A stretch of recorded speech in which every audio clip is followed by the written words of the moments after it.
Most pricing teams aren't failing because they're bad at pricing. They're failing because they're set up to fail. If you've worked in pricing for any amount of time, you've probably had this experience.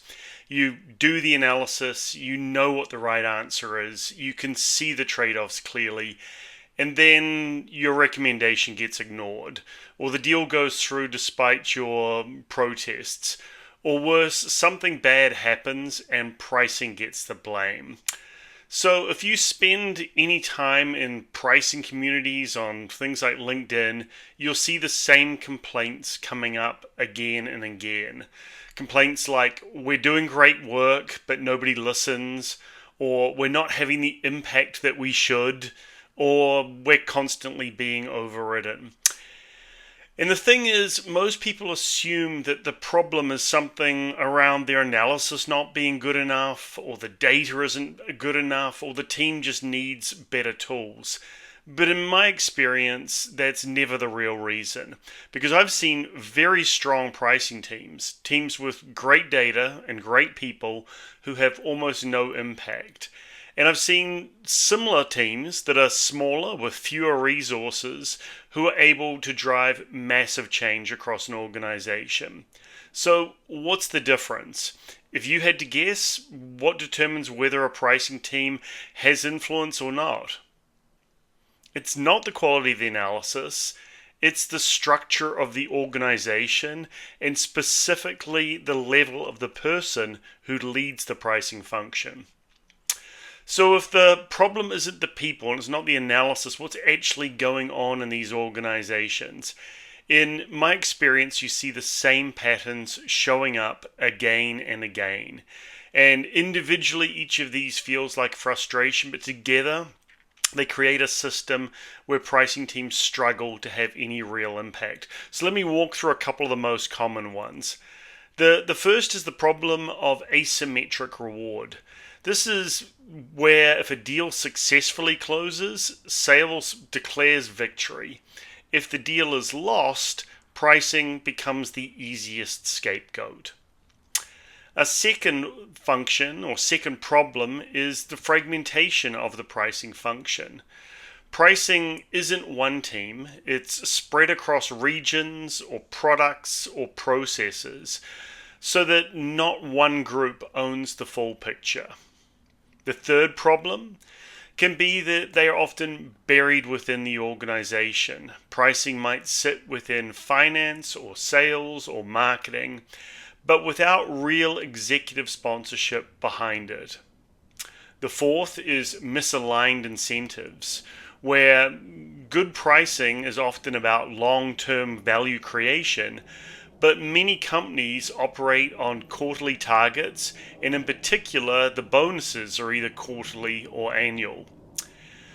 The fifth challenge is that often pricing teams are creating data without influence. The analysis might be right, but it's often the case that it's just used to justify decisions that have already been made.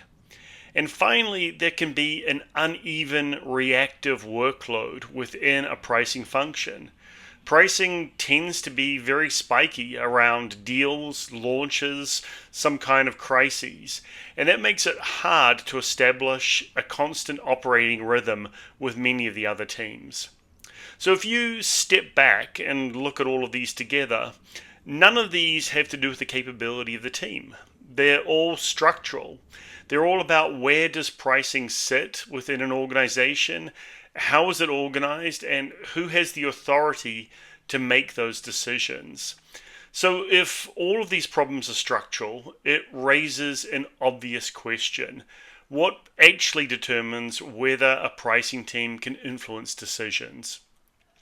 Because in every company, pricing is trying to influence people who have real power, whether it's the sales leaders, the product leaders, or general managers. So what has to be true for pricing to actually win those arguments? In my experience, it comes down to one thing.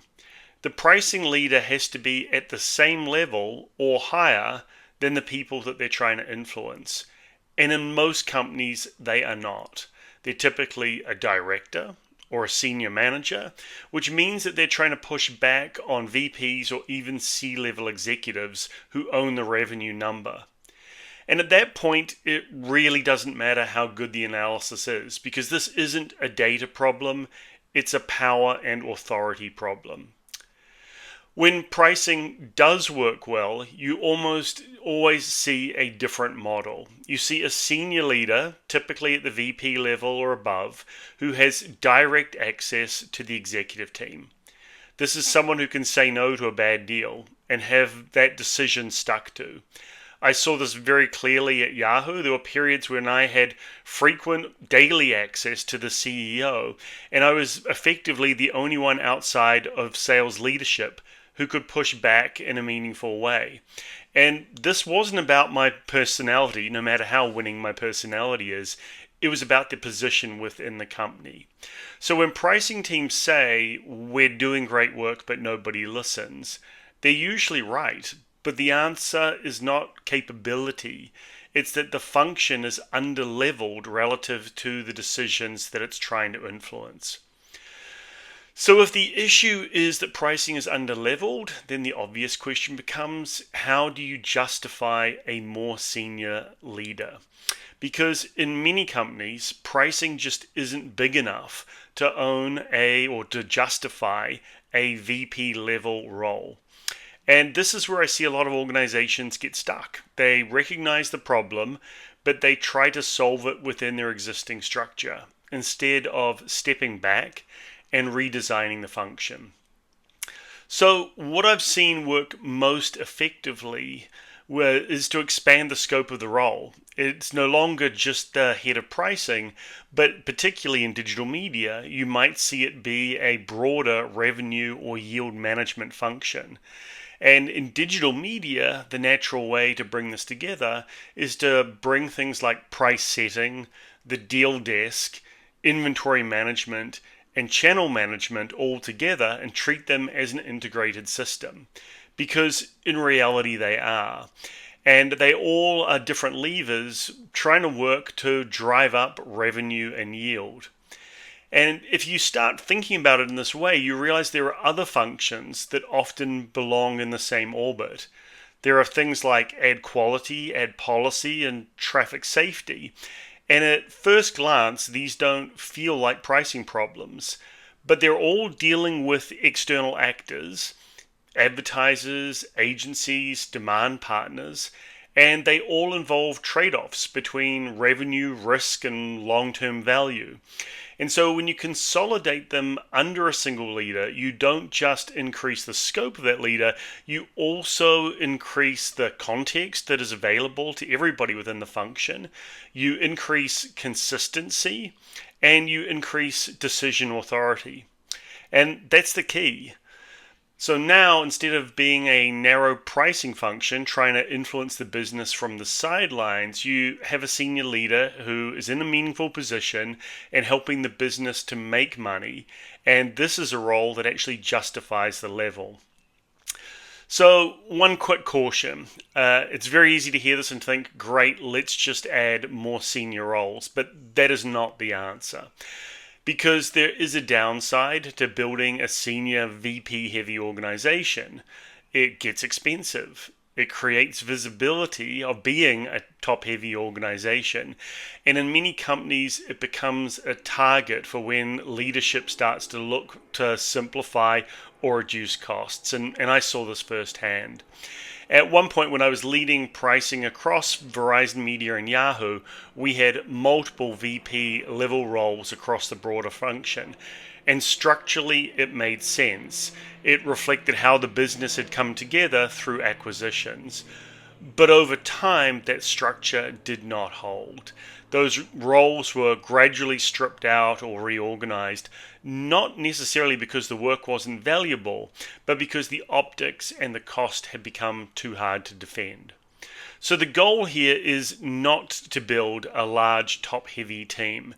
The goal is to be more specific, to ensure that you have at least one senior leader with the scope and the authority to represent pricing and revenue decisions at the executive level.